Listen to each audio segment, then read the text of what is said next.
If somebody had told me 12 months ago that my marriage would crumble over a quick stroll and a Ring camera, I'd have called them crazy. I wasn't the jealous type. I wasn't possessive. I wasn't suspicious by nature. I was just a normal guy, head over heels, trying to build a happy life with the woman I adored. My name's Ethan Harper, 31 years old, software developer who works from home most days. My wife, Lauren Harper, 30, runs yoga classes and loves sharing pics of her green smoothies online. We lived in one of those peaceful suburban neighborhoods where all the lawns look the same and people wave, even if they barely know you. That morning felt completely ordinary. Until it wasn't. It started with Lauren pacing the living room, but not her usual relaxed stride. This was anxious, fidgety, guilty energy pacing. Arms crossed tight, eyes everywhere except on me. "You good, babe?" I asked, closing my laptop. "You seem stressed." She flashed a smile that never reached her eyes. "Just a lot on my mind. I think I need to step outside for a walk and clear my head." A walk. Those two little words would completely unravel everything a couple hours later. "We can go together," I offered. "I could use some fresh air too." Her reaction was immediate, way too quick. "No." Then a nervous laugh. "I mean, no thanks, honey. I just need a few minutes by myself to reset." Those resets had been happening more and more. At first it seemed fine, everyone needs space sometimes. But then came the string of excuses. Late classes, extra private sessions, girls' nights that popped up out of nowhere, phone always face down, new lock screen code, notifications wiped clean, and the worst part, she stopped reaching for me in bed. I told myself we were just hitting a rough patch. I wanted to believe her, so I did. She threw on a jacket and slipped into sneakers, not her beat-up walking pair, but the brand new one she kept in the box. The kind you wear when you care how you look. Then she paused at the door. "Don't wait up," she said, super casual. "Just keep working, okay?" Something about it sounded rehearsed, but I nodded anyway. You do that when you're scared to admit something might actually be wrong. The door clicked shut. The house dropped into this thick, heavy quiet. Even Max, our golden retriever, padded over to the door and let out a little whine. He felt it too.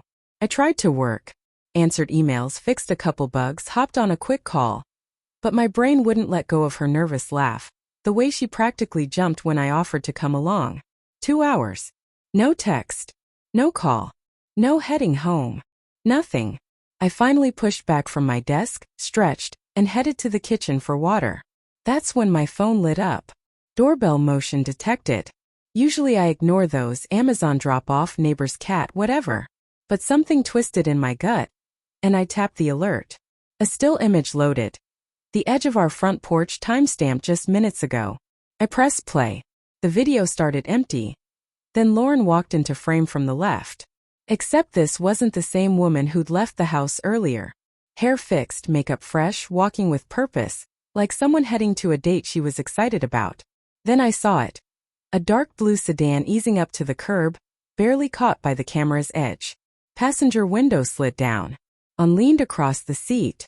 Mid-30s, sharp jawline, easy confidence. The kind guys get when they know they're wanted. My pulse hammered in my ears. Lauren didn't hesitate. Didn't glance back at the house. Didn't think about me once. She walked straight to him, wearing a smile I hadn't seen on her face in months. He reached over and opened the door for her. Smooth, practiced, familiar. She leaned in, said something that made him laugh, then slid into the passenger seat like it was her spot all along. Door shut. Car pulled away. 15 seconds that shattered everything. I replayed it. Again. And again. By the third time, something inside me went ice cold and razor sharp. I wasn't going to explode. I wasn't going to cry. I was going to gather facts, because that's what I do. I'm the guy who understands data, patterns, digital trails. And I was about to line every single one of her lies up in perfect order. I saved the clip. Then I scrolled back through 2 weeks of doorbell history. My hands didn't shake from panic anymore. They shook from pure realization. 3 separate walks this month. Same car. Same guy. Same pickup spot right in front of the house we paid for together. Every time she said she needed a minute alone, she was sprinting into someone else's arms. I sat there staring at the screen while the truth poured into my veins like ice water. She wasn't overwhelmed. She wasn't confused. She was cheating boldly, comfortably, Because she thought I'd never find out. She forgot who she married. That day I didn't call her. Didn't text. Didn't even change my breathing. Loud men scream. Quiet men collect evidence. I opened my laptop, dug into our home network, app logs, location history. She thought she'd scrubbed Wi-Fi connect times. Everything ordinary people forget their devices still remember. 2:27 p.m. Her phone dropped off our Wi-Fi. 2:30 p.m. Doorbell caught the pickup. 2:32 p.m. Location sharing, that she forgot I still had access to, vanished completely. She thought she was clever. I was better. But data alone wasn't enough. I needed the full timeline, how long I'd been sleeping next to a stranger. I went deep. Old messages, hidden folders, deleted screenshots. One detail punched hardest. 3 months ago she started locking her phone in the bathroom drawer when she showered. 3 months ago she was too tired. 3 months ago the studio supposedly hired a new trainer who needed extra guidance. 3 months ago the disappearing acts began. It lined up too perfectly to be coincidence. Still, I refused to confront until I had proof she couldn't spin. She breezed back in 2 hours later, humming, cheeks pink, hair a little messy, jacket half-zipped. Feel better? I asked, voice soft. So much better, she grinned. Just needed to clear my head. I nodded. Cool. Hungry. Nah, I'm good. Actually wiped out, gonna shower. Classic excuse. I just smiled. The second the bathroom lock clicked, I backed up every clip to an external drive and kept digging. 5 different days. 5 identical stories. Checking her hair, glancing down the street, practically jogging to that same blue car. By the 5th video my hands were rock steady. Loyalty wasted feels a lot like waking up from a nightmare you didn't know you were in. That night she slid into bed, whispered love you, and reached for me. For the first time since our wedding day I didn't say it back. The next morning I watched her like a detective, not a husband. Pattern locked in. 10 a.m. stretching. 1 p.m. quick shower. 2 p.m. cute jacket, fresh lip gloss. 2:30 p.m. walk time. Door closed behind her. I opened the doorbell app. Waited. 5 minutes later. Headlights. Same car. This time the guy stepped out, leaning against the door like he belonged on my street. She lit up. Touched his arm like it was the most natural thing in the world. They drove off. I saved the clip instantly. That wasn't pain anymore. That was purpose. I decided right then. She wouldn't get warnings, second chances, or more lies. She'd get undeniable truth delivered so cleanly she'd have nowhere to hide. But I needed one final piece. Next morning she bounced up early, grabbed her yoga mat. Private client this afternoon, home late, don't worry about dinner. I smiled too calm. No problem, babe. She had no idea I was already 2 steps ahead. She left around noon, mat slung over her shoulder. Outfit way too cute for a training session. Kissed the top of my head while I pretended to code. You sure you're good making dinner tonight? She asked sweetly. Positive, I said. Don't worry about a thing. She never caught the double meaning. The second the front door shut, I grabbed my keys and slipped out the garage. Parked 2 streets over and followed on foot. She walked fast, checking her phone every few seconds. At the corner she paused, fixed her ponytail in a car window, then stepped to the curb. Right on cue, blue sedan. I lifted my phone, zoomed, hit record. Captured every second. Her excited smile, his hand grazing her arm, her climbing in without a single glance back. People lie. Video doesn't. They pulled away. I jogged to my car and followed at a distance. I already knew the route from studying weeks of footage. They turned into a mid-range hotel on the edge of town, quiet, discreet, perfect for secrets.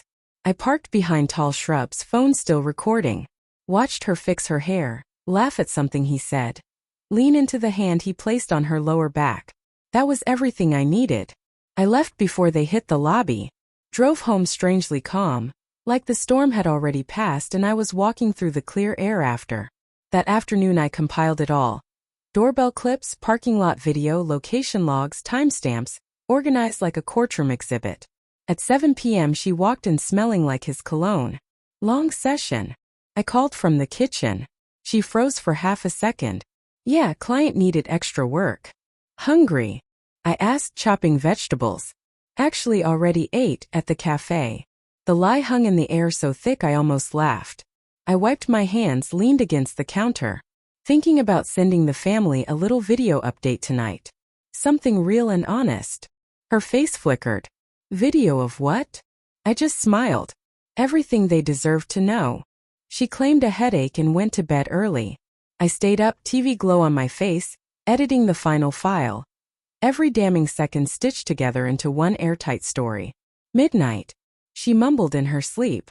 I stood in the doorway looking at the woman who promised me forever while giving someone else her present. When I finally slid into bed, she curled toward me like nothing had changed. She had no idea the man beside her wasn't her husband anymore. She had no idea that when she woke up, her world would already be over. I was up before the sun. House dead quiet, sky outside still gray. She slept peacefully, like someone with a clear conscience. I made coffee I didn't taste, opened the folder labeled Truth, attached the entire file to a message, and typed 5 final words. Hope he treats you better. Sent. I set the phone face up on the counter and waited. 10 silent minutes. Then her phone exploded with notifications from the bedroom. Bed creaked. Fast footsteps. She bolted into the hall in an oversized t-shirt, hair wild, eyes huge. Ethan. Her voice cracked. What is this? Open it and tell me, I said, perfectly calm. She swiped through the clips, screenshots, timestamps. Her breathing turned ragged. No, this isn't. Ethan, please. Please what? I asked softly. Please pretend I didn't watch you get in his car 5 separate times? Please ignore every lie about needing space. Tears spilled instantly. It's not what you think. Don't, I cut in, voice still quiet. Don't insult us both. She sank into the armchair like the floor disappeared. I messed up. I messed up so bad. We can fix this. Counseling, anything. There hasn't been a we in months, I said. I'll block him, delete everything, whatever you want. Just don't leave me. This isn't about leaving you, Lauren. You left us a long time ago. I walked past her toward the door. Where are you going? She sobbed, scrambling after me. Divorce papers are signed and on the kitchen table. House is in my name. Your friend Jess already offered you the guest room. Same friend who covered for you. Don't act surprised. She collapsed against the wall. I made a mistake. No, I said, hand on the doorknob. You made choices. I'm just making mine. She lunged forward, but I stepped outside into the cold morning air. Ethan, please, I'm begging you. I didn't turn around. I slid into my car, shut the door gently, and glanced at my phone one last time. Message delivered. Hope he treats you better. I started the engine and drove toward a future where my trust would never be thrown away again.